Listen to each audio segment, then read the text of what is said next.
LeBron James, Steph Curry, and Kevin Durant are three of the greatest players ever. But today, none of that matters, as we're taking all three and putting them in the same draft class, with the person winning 3 championships first on their new team being crowned the best player of them all. So with LeBron heading to the Rockets, KD to the Hornets, and Steph Curry to the Chicago Bulls, let their brand new rookie seasons begin. I went California, private, yeah, Raphael's a beat, yeah, over Esher, yeah, Line Dime, yeah, Pimpin' Bun, yeah, Candy Done, yeah. What you just saw was all 3 players dominating as rookies, with each averaging over 20 points per game in their unique styles. And despite all 3 missing the playoffs with their new teams, it would lead way into a productive offseason of training, where Steph and KD would move up from their rookie ratings of an 86 to an 88, and LeBron would have 1 extra point to sit in an 89. So as a result of all of their training, by the time Season 2 came around, all of our stars would lead their new teams into the playoffs. And if we fast forward to Season 3, we'd start to see them send teams home, as Steph, now the 4 seed, would take down Trey's Hawks, KD as the 2nd seed would take down Tatum's Celtics, and last but not least, out west, LeBron would send Victor Wembanyama and his Spurs packing. But eventually, the fun would stop for one of our players, and for KD in particular, it would be him, as immediately he would be sent home by New York in the 2nd round, which could hurt him down the line, as both LeBron and Steph wouldn't be struggling at all, advancing 1 more round to make it into their respective conference finals, which also means there is a chance that we get both Steph and LeBron in the finals. And as far as LeBron goes, he would get the job done by heading into New Orleans and taking the series by winning 4-2. Now advancing to the finals, where he'll await the results of the Eastern Conference Finals, where Steph Curry, as a 3rd-year player and now a 91 overall, would be in a dogfight with Jalen Brunson, with each point guard going back and forth until we'd see a 3-3 tie. Please win so we can see you in the finals against LeBron. But in the end, we wouldn't be getting that matchup just yet, as while one day Steph will progress into MVP form and will go up against LeBron in the finals, he's not ready just yet, and as a result, Game 7 wouldn't be close. Unfortunately, we're gonna have to wait a while to see Steph and LeBron in the finals. So that means that with New York advancing, we'd see a matchup between them and LeBron as our first finals of our competition. And as a reminder, the first player to 3 titles wins, so there's not much room for error, and every title counts even more. So if you're rooting for LeBron, you should be happy to know that he would take not 1, not 2, but 3 straight games to put the Rockets up 3-0. And while New York would come back in the next 2 to make it 3-2, there's no way LeBron would continue losing and blow the lead, finishing it off in Game 6 to win his first championship and most importantly strike first in our race to 3.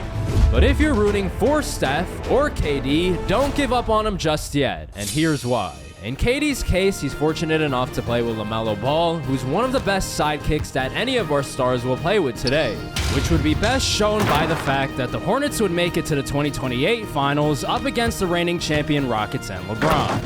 But before we see how that goes, don't count Steph out either, as right now he has Zach LaVine by his side, plus an even better players on the way in the future.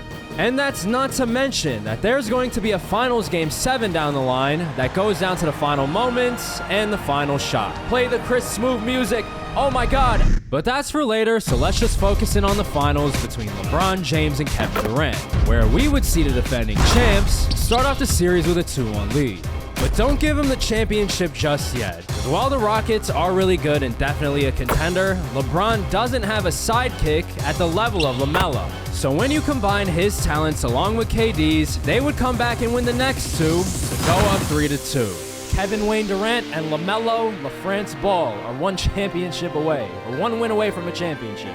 And while in Game 6, LeBron would keep it close, giving his teammates a chance to tie up the game in the final moments. Jalen Green with the ball. Jalen Green driving left. The pull-up 3! He went for the tie. It's no good. The absence of a true sidekick would be apparent, and this one would end off with KD and LaMelo winning their first championship, with KD specifically tying up LeBron 1-1. Who knows? With such a great teammate by his side, he might win this whole thing. Honestly, just give KD any decent point guard, and good things will happen. But there's still a long way to go. And entering Season 5, KD would be right back in the finals, where he'd be up against the Spurs featuring Victor Wembanyama. And while at first it would appear to be a relatively lighthearted finals and a great opportunity for KD and Wemby have made it to the finals, and they've also made it to the finals as the skinniest duo, opponents, however you want to call it. Somebody get them a sandwich. It would wind up being a disaster for Charlotte and fantastic for LeBron and Steph, because Wemby would thoroughly outplay both KD and LaMelo to take a 3-1 lead. And in Game 4 in Charlotte, he would continue where he left off and eliminate any chance at a Charlotte comeback. And now Wemby's giving KD a taste of his own medicine, so that's crazy how that turns out. And he's about to dunk it, and he sealed it, and this one is over. So in the end, Victor Wembanyama, despite not being the focal point of today's challenge, has taken on a massive role as the spoiler, handing KD his first finals loss and keeping the door wide open for both LeBron and, most importantly, Steph, who's about to get much closer to his first title. Starting at center at 7'0" inches, number 21, Joel Embiid. Because in Season 6, the help I was talking about would be on the way, as the Bulls would be scooping up Joel Embiid in free agency to be Steph's sidekick. And while at this point he's about 74 years old and far from his former MVP self, down to an 89 rating, he's still really good and definitely enough to pair up with Steph Curry, who's outperforming both LeBron and KD individually with averages of 30 and 8 to win his first MVP. But that's not all, as both LeBron and KD would be eliminated in the playoffs, with KD specifically being sent home by the new-look Bulls, which means that both Steph Curry and Joel Embiid would be making it to the finals for the first time, where Steph will be in for a polar opposite point guard battle between himself and John Morant for the title. But while I could go on forever about how this one was a back and forth, let me just make it simple. John and Steph would be all tied up 3-3 in the series, but in Game 7, it would be Joel Embiid being the difference and the final piece, showing off his old man game, helping the Bulls take a lead in the fourth, and delivering the dagger that would seal the championship for Chicago. They got the 5-point lead, they got Steph Curry with the ball, they got Steph Curry with the assist, down to his brand new teammate, I should add, Joel Embiid. So just like that, Chicago would be walking away as champions, with both Joel Embiid and Steph Curry now on the board for the first time in their careers, and Steph Curry in particular now tied up with LeBron and Kevin Durant 1-1. We're all tied up. If you didn't make a prediction on who's going to win, I don't know, now would be the time. But with this championship, a very important question now arises. Can Chicago actually keep up this level of success? Because there's one very glaring issue with this team that could come back to bite them later. And it might even affect a Finals Game 7 down the line that will change Steph Curry's career forever. But for now, let's move on to Season 7 and put the spotlight back on LeBron, because right now Houston has a serious problem, as LBJ only has 1 year left on his contract and will hit free agency after this year. So he might be as good as gone. Because despite averaging around 25, 8, and 8 every single year ever since his first title, he keeps losing to the most random of teams.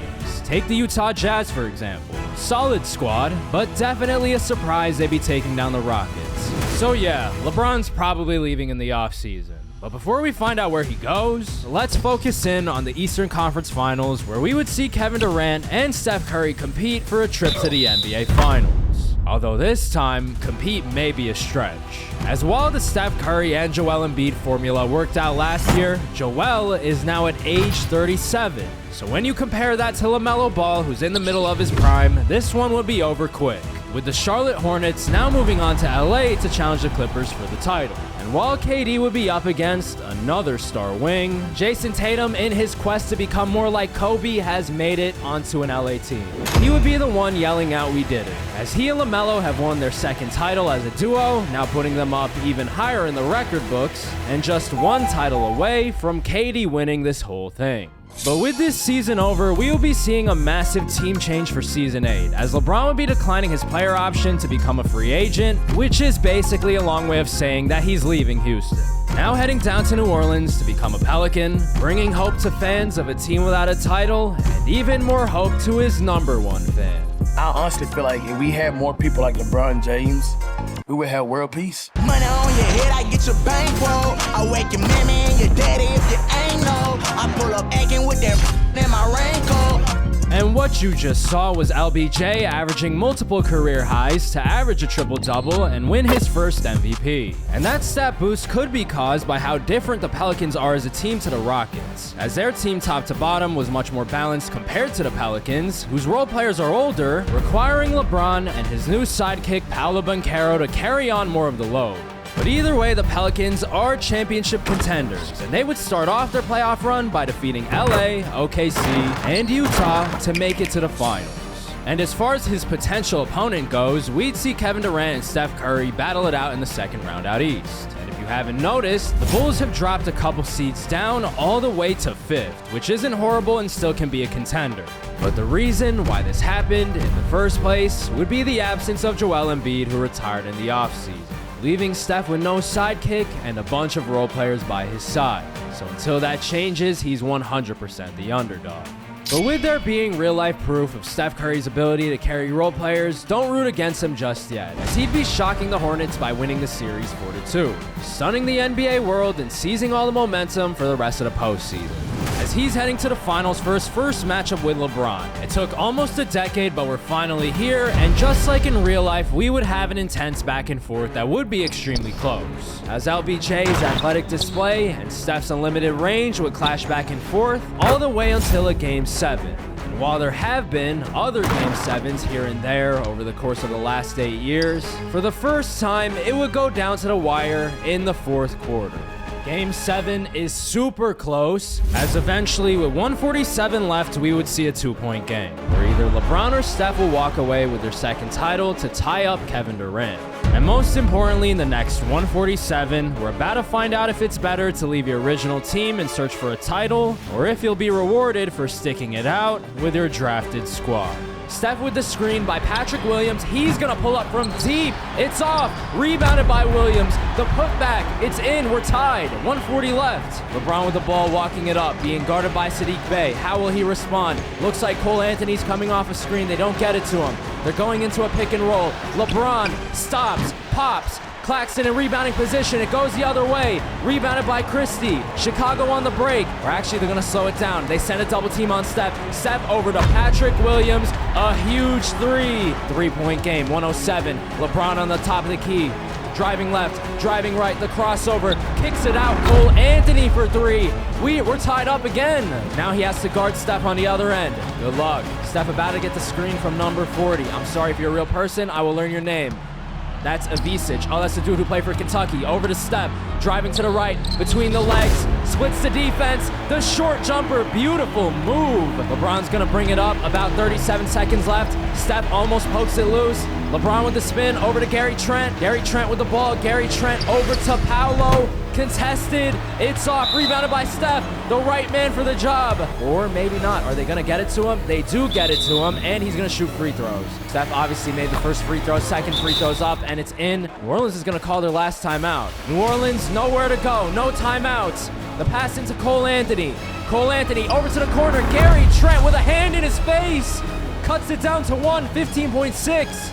I can't read 15.8. Lost in the fact that I can't speak English. It's Max Christie at the line. He made the first free throw. And the second free throw for Max Christie is also in. No timeouts left for New Orleans. They got to go the length of the court.